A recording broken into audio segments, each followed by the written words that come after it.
Hare Krishna.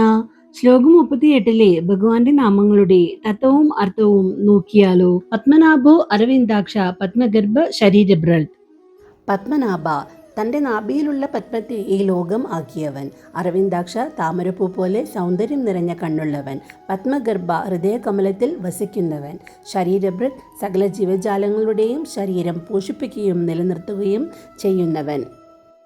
മഹർദ്ദോ വൃദ്ധാത്മാ മഹാക്ഷോ ഗരുഡധ്വജ.